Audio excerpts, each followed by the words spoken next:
The shower was still running. She was humming, off-key, like always, some old Stevie Nicks song, the same one she plays when she's pretending nothing's wrong. I was standing in the hallway, halfway between our bedroom and the kitchen, barefoot, holding a keycard that did not belong to us. Room 428. Black magnetic stripe. Crisp white plastic.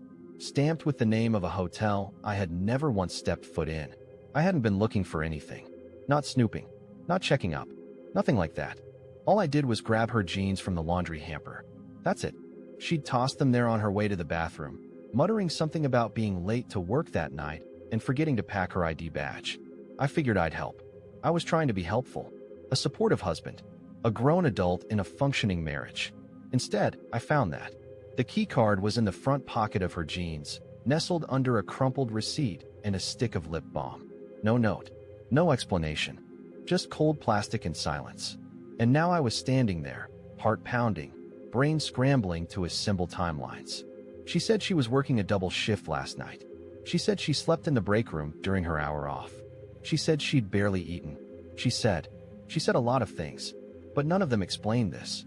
None of them explained why my wife had a key to a hotel room we never booked. A hotel across town. A hotel known for two things: rooftop cocktails and hourly discretion. The water stopped. Her humming faded. My hand was still clenched around the keycard. And that's when I realized I had no idea who was about to step out of that bathroom. No idea at all. She came out of the bathroom in a towel, steam trailing behind her like a ghost, skin still damp, hair wrapped up. She looked normal, relaxed. She didn't look like someone who had just spent the night lying to her husband. That was the first punch. The second came when she smiled. "You're up early," she said, walking past me like nothing in the world was wrong. She didn't see what was in my hand yet. "Did the cat wake you up again?" I couldn't speak. My throat had turned to glass. Instead, I slowly lifted the keycard between us like it was evidence in a murder trial. She paused. Not long. Not dramatically. Just long enough to notice. And then she looked at me and smiled again. "Oh," she said, completely unfazed. "That must be from the office party." "Office party? What office party?" I asked, voice cracking like a scared kid. My fingers tightened around the plastic. She walked to her dresser, pulled out a fresh t-shirt, and set over her shoulder. The one we had last weekend. At the Glenhist. "Didn't I tell you?" Must have slipped my mind. I couldn't believe what I was hearing. She was lying to my face, and she didn't even pause. No hesitation, no scrambling for details. Just smooth, polished deceit. Like she'd done this before. "That key was in your jeans pocket from last night," I said, louder this time. My voice didn't sound like mine. "Not last weekend." She froze, just for a moment. Her hand hovered over her drawer. Then she turned, wrapped in that towel, face calm, and said, "Well, maybe I had the same jeans on. You know I rewear clothes if they're not dirty. Why are you interrogating me over a hotel key?" She made me the villain, and it worked. I backed off, muttered something about it being strange, and she nodded like I'd just asked if the milk had gone bad. Then she went into the kitchen and started making toast. That was it. That was the whole scene. But my mind wasn't buying it. The Glenhest didn't host office parties at 2 a.m. on a Wednesday. And if they did, they sure as hell didn't involve champagne for two in a hotel suite. Because yes, I Googled that room number. It was a suite. The kind with mirrors on the ceiling and champagne already chilling in the mini fridge. I didn't say anything more. I watched her from the hallway, watched her butter her toast, and hum that same Stevie Nicks song again. She was acting like a woman with a clean conscience. And that terrified me more than if she'd screamed, cried, or confessed. Because only people who've rehearsed the lie, only people who know they can lie without consequence, act that calm when they're caught. That's when the first crack of doubt shattered into something worse, suspicion backed by evidence. And if I was right, if she'd really spent the night with someone else, then this wasn't a one-time mistake. This was routine, and I was just now waking up to it. I tried to go about my morning like nothing happened, but every sound she made felt like it scraped across my nerves. She sat at the table eating toast while scrolling her phone, completely relaxed, legs crossed, humming again. Meanwhile, I was pacing the hallway like some paranoid hall monitor, rehearsing conversations I knew I wasn't brave enough to start. It was pathetic. I know it. But when you've spent years believing your marriage was safe, the truth, whatever shape it takes, doesn't slip in quietly. It detonates. She left her phone on the table when she went to grab her hairdryer. I swear I wasn't planning to touch it. I even turned away from it, hands in my pockets, telling myself to grow a spine and wait for real proof. But then the screen lit up. A message preview. Last night was unreal. Same time next week. My stomach dropped so hard I nearly bent over. The name wasn't saved, just a number. A local one. My ears started ringing. It felt like the floor tilted. I knew I shouldn't check. I knew crossing that line would change everything. But the phone was right there, glowing like it was daring me, and I failed the test. I picked it up, and the thing that destroyed me wasn't the message thread, it was how short it was. Not pages of flirting, not months of planning. Just efficient, practiced communication, like two people who didn't need words to understand each other. Unknown, room ready. Her, 5 minutes. Unknown, door unlocked. Her, don't start without me. No emojis, no jokes, no affection, just logistics. Cold, methodical, purposeful. That somehow made it worse. This wasn't some emotional affair. This wasn't accidental or impulsive. It was coordinated, planned, routine. My hands were shaking so badly I nearly dropped her phone. Then I heard the hairdryer shut off. Panic slammed into me. I placed the phone exactly where she'd left it, like I was disarming a bomb. I even angled it the same way. Then I went to the sink and turned on the water, pretending to wash a cup so she wouldn't hear my ragged breathing. She walked back in, fully dressed, hair half-dried, sipping her coffee like it was any other morning. "You're awfully quiet," she said, narrowing her eyes just slightly. "Everything okay?" I couldn't answer. I couldn't nod or lie or confront her. I just stood there with a cup under the faucet, letting water overflow onto my hands, staring at her like I was seeing a stranger. She reached for her phone, and for a split second, I thought she'd look at me differently, nervously, suspiciously, guiltily. But she didn't. She just picked it up and tossed it into her purse, completely unfazed. Like she wasn't hiding anything. Like she was untouchable. She kissed my cheek and said, "I'm heading to bed. Wake me at 2?" 2. The same time her shift supposedly started tonight. Another convenient schedule. Another disappearing act waiting to happen. She walked down the hallway, closed the bedroom door, and locked it. She never locks it. I stood there dripping water onto the floor, staring at that closed door, and it hit me all at once. She wasn't scared because she believed she'd covered her tracks. She wasn't nervous because she thought I'd never dare confront her.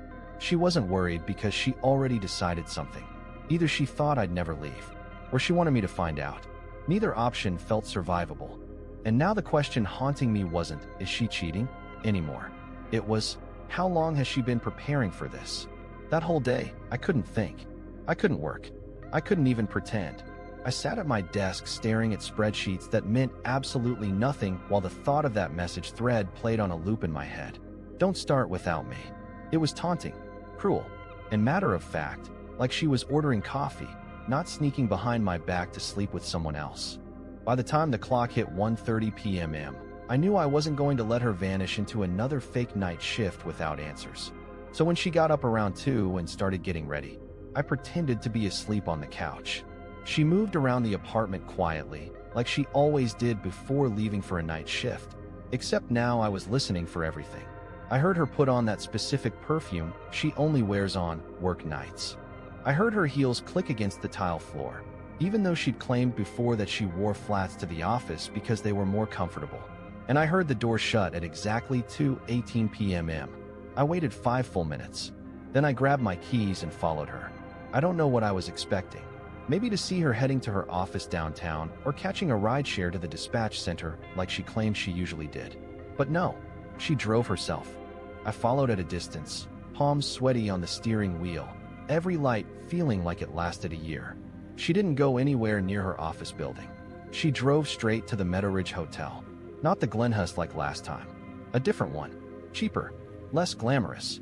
The kind of place people go to not be seen. She pulled into the back lot and parked. I kept my distance, ducked low in the car, heart hammering so hard I could hear it in my ears. She sat in the car for a moment, checking her phone, then grabbed a small bag from the passenger seat and walked to the side entrance like she'd done it 100 times before. I didn't follow right away. I just sat there shaking. This was it. No more doubts. No more what-ifs. No more giving her the benefit of the doubt. I was watching it happen in real time. My wife, walking into a hotel in the middle of the afternoon, dressed like she was going to a cocktail hour, with a smile on her face. I got out of the car. I walked to the building and found the entrance she'd used. It was one of those side doors with glass panes, leading into a hallway with vending machines and an elevator. I pressed up against the side, half hidden by a bush, peeking through the glass like some creep, but I couldn't stop myself. And that's when I saw her. She stepped off the elevator, straight into the arms of a man in a charcoal gray shirt and jeans. Not a coworker, not a friend, someone she didn't hesitate to kiss. Full on. No hesitation. Not even checking if someone was watching. They stood there for a second. She reached for his hand. They laughed. Then she leaned in and whispered something in his ear, and he grinned like a wolf. I had to bite my tongue to stop myself from yelling. I backed away before they saw me, heart slamming against my ribs. I got in my car and sat there gripping the steering wheel until my knuckles turned white. I didn't cry. Not yet. That came later. In that moment, I just felt hollow, like someone had reached inside me and scooped everything out. All the trust, all the memories, all the nights we stayed up laughing. Every one of them suddenly felt fake, rewritten, contaminated by this. And the worst part? She didn't even look nervous. Didn't even pretend to hesitate. She walked into that hotel like it was hers. Like she belonged there. Which means this wasn't a one-time thing. This was her new normal. And I had no idea how long she'd been living it behind my back. When she got home just after 6 a.m., I was already sitting at the kitchen table, sipping stale coffee, pretending like I hadn't been awake all night, reliving the moment I watched her kiss another man. I thought she might look surprised to see me up, maybe startled. But no, she walked in like she always did, dropped her bag, kicked off her shoes, sighed dramatically. Ugh, another nightmare shift, she groaned, grabbing a bottle of water from the fridge. 2 transports went rogue, and one of the new dispatchers had a panic attack. I swear, I'm going to quit if they don't start hiring people who can handle stress. She said all of that without blinking, without a single twitch of discomfort. And I sat there, nodding like a fool, swirling the coffee in my cup while she spun this beautiful, perfectly timed lie. I wanted to scream. I wanted to flip the table. But instead, I asked her a question I didn't think I'd be able to ask without shaking. Oh, really? Where were you dispatched out of last night? She blinked once. Just once. Then smiled. Downtown Center. You know, the one next to the dental school? You've picked me up there before. Of course I had. Which is what made the lie even more disgusting. She used my own memory to back up her fiction. She sat across from me in a hoodie that still smelled like cologne, his, and told me she'd been pushing gurneys and answering radios while she was actually tangled up in a stranger's sheets. I wanted her to feel safe lying to me.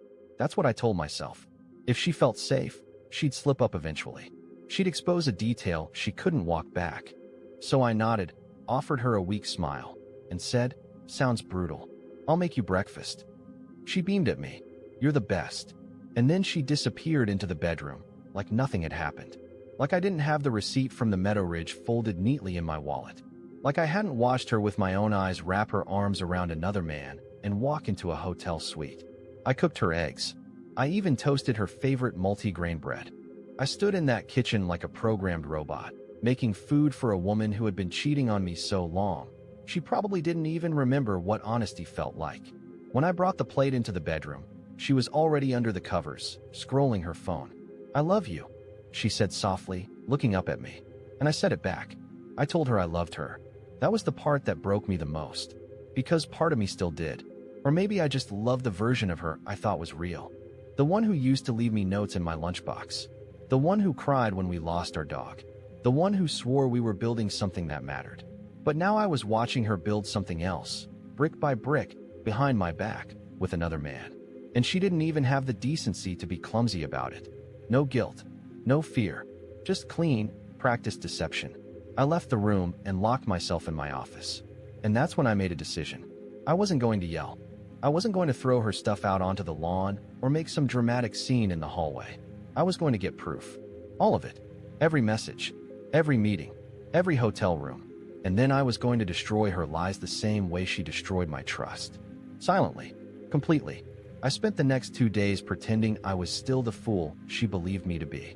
The same sleepy husband who didn't ask too many questions, who cooked her eggs, who smiled when she said she was heading to another double. And all the while, I was preparing my move. See, I couldn't unsee what I saw at the hotel. I couldn't unknow the way she kissed him. But watching her lie so casually at home made me realize something worse. She'd done this before. She was good at it, which meant there was no way this had only been going on a few weeks. I didn't want vague clues. I didn't want to go crazy scrolling through her texts or following her around town like some pathetic shadow. I needed undeniable, concrete proof. Not just for me, because honestly, part of me already knew, but because she would never admit to it unless she had no way out. So I bought a bug. A cheap little voice recorder from a local shop that didn't ask questions. Tiny enough to slip inside her car's glove box. I knew she didn't lock it. I waited until she was taking one of her suspiciously long showers, and I snuck out, opened her car, and tucked it behind a pile of loose napkins and receipts. Just one press of a button. That's all it took. The next morning, after she'd gone to work, I retrieved it. I'll be honest, I stared at that recorder for a long time before hitting play. My hands were sweating, and my stomach was twisting like a wet rag. But I hit play, and within 10 seconds, my life hit another level of betrayal I didn't know existed. It started with music, low volume, her playlist. Then, silence for a while. Then her voice. Laughing. Not the tired, forced laugh she gave me when I tried to lighten the mood around the house. This was different. It was hers, unfiltered, careless. The laugh she used to have with me back when we were still happy. It hurt more than anything. Then came his voice. At first I couldn't make out what he was saying. But then they got closer to the recorder, probably reaching into the glove box for something, and I heard it, clear as day. Your husband's never going to figure it out. He still thinks you work late every other night? Her voice followed, amused. He thinks I'm exhausted from back-to-back shifts. It's almost cute how clueless he is. They laughed. Together. In my car. The man I watched her kiss. The man who called me clueless. He was sitting in my car, talking about me like I was some sitcom punchline. And then came the real dagger. You ever going to leave him? He asked. Not until I've saved enough. I'm not stupid, she said. Let him pay for everything a little longer. He owes me that much. I paused the recording. I sat there in the garage for a long time, just holding the tiny device in my hand like it was radioactive. That was the moment the heartbreak stopped being abstract. It wasn't just cheating. It wasn't just deception. It was manipulation. She was bleeding me dry, milking our marriage for every bit of security before she moved on like I was some stepping stone in her career upgrade. I wanted to storm into her job. I wanted to ruin her carefully constructed little fantasy. But not yet. I needed one more piece. Something she couldn't explain away. Something that would make even her freeze. And I knew exactly how to get it. The plan was simple. Not dramatic. Not explosive. Just quiet and calculated. Exactly like she had been for months. I didn't want a shouting match. I didn't want a scene. I wanted control. The same control she had when she came home and told me she loved me, with another man's cologne still clinging to her skin. I printed everything. The screenshots. The messages. The hotel receipts. I transcribed the audio word for word. I even included a photo I took from across the parking lot of her kissing him in front of the Meadow Ridge entrance. I didn't even need Zoom. She made no effort to hide it. I slipped everything into a plain manila envelope. No name. No note. Just truth. Then I waited. When she texted that she'd be running a little late from the shift, I didn't respond. I just left the envelope on the kitchen counter, propped up against her favorite mug, and sat in the living room pretending to scroll through emails. My heart wasn't even racing anymore. I felt detached, like I was watching someone else's life burn down in slow motion. She came through the door at 6:12 a.m., yawning loudly like she always did. Dropped her keys in the bowl, slipped off her shoes. Then she saw it. She froze. Just stood there for a full 5 seconds, staring at the envelope like it might bite her. She didn't touch it. Not right away. She glanced over at me on the couch. You okay? She asked, cautiously, her voice thinner than usual. I didn't answer. She picked up the envelope. She pulled the flap. And then she didn't move. Didn't flip the pages. Didn't ask a single question. She just stood there, holding that stack of betrayal in her hands like it weighed 100 pounds. Say something, I said quietly. She looked up, but her mouth didn't open. So I kept going. I saw you. At the Meadow Ridge. I heard the recording. I know everything. All of it. Still nothing. Do you have anything to say? I asked, and even I didn't recognize my own voice. It wasn't angry or shaky. It was empty. That's when her hands finally started shaking. She set the papers down and took a step back like they were poisoned. "It's not what you think," she said. "Classic." I laughed. I actually laughed. "You mean the audio where you call me clueless? Or the hotel room you told him was your favorite? Or the part where you said you wouldn't leave until you've drained me dry?" Her mouth opened, closed. No words came out. She stepped toward me like she was about to try that wounded act, the one where her eyes well up just enough to make you feel like the bad guy. But I wasn't falling for that anymore. "I already moved the money," I said. "I canceled the joint cards. I backed up everything. You're not walking out of this with anything you didn't lie to get." Now that got her attention. Her lips parted. Her voice cracked. "You? What do you mean you moved the money?" I stood up and walked to the door. "You might want to start packing," I said without turning around. "You've got until the end of the week. After that, I changed the locks." She didn't chase me. She didn't scream. She just stood there in the ruins of her performance, finally realizing the show was over. And I finally breathed. Not because I was healed. Not yet. But because, for the first time in months, the lying had stopped. The next few days were quiet, but not the kind of quiet I'd gotten used to. Not the kind where I lay awake wondering where she really was or who she was really texting. This silence was different. Clean. Solid. I slept on the couch with the door locked between us. I didn't have anything left to say, and well, she didn't try much after that night. I think she thought I was bluffing. I think part of her still believed she had some hold over me. But by Thursday, when I came home from work and found her suitcase by the door and the ring she once swore she'd never take off sitting beside it, I knew it was real. She was gone. No apology. No letter. Not even a text. I didn't need one. I didn't watch her leave. I stayed in the backyard with my coffee, listening to the wind move through the fence and the neighbor's dog bark at nothing. I waited until I heard the door click shut for the last time. Then I went inside. And I didn't cry. I thought I would. I wanted to. But it felt more like standing up after being numb for too long. There was pain, sure, but underneath it, a strange kind of relief. The next few weeks were like thawing out. I found myself doing weird things, blasting music while cleaning the apartment, eating dinner shirtless on the balcony, finally repainting the hallway she kept saying was fine the way it was. I found old hobbies I forgot I loved. I called my brother for the first time in months. I even sat with my cat on the windowsill and let the sun hit my face for a full 20 minutes without thinking about where she was or who she was with. She tried contacting me, of course. It started small. A single text, "Can we talk?" Then longer ones. I messed up. I didn't mean for it to get that far. "I still love you." Then voicemails. Tears. Desperation. Promises that sounded like the same rehearsed lines she probably fed him too. I didn't respond to any of them. Why would I? She wasn't reaching out because she missed me. She missed what I gave her. The safety. The support. The comfort of knowing someone else would clean up after her damage. But I wasn't that person anymore. The day I finally blocked her number, I went out to a diner across town. One I'd always wanted to try but never did because it wasn't her kind of place. I ordered a huge breakfast at 3 p.m., talked to the waitress about her weird nail polish, and left the biggest tip I've ever given. Then I took a long drive nowhere. Windows down, music loud, nothing to rush home to, and for the first time in a long time, that felt freeing, not lonely. And somewhere on that road, between the guilt and the grief and the silence, I realized something. She didn't break me. She freed me. So if you're reading this and you felt that gut-deep suspicion, if your instincts are screaming and your brain is tying itself in knots to believe the lies, listen to that voice.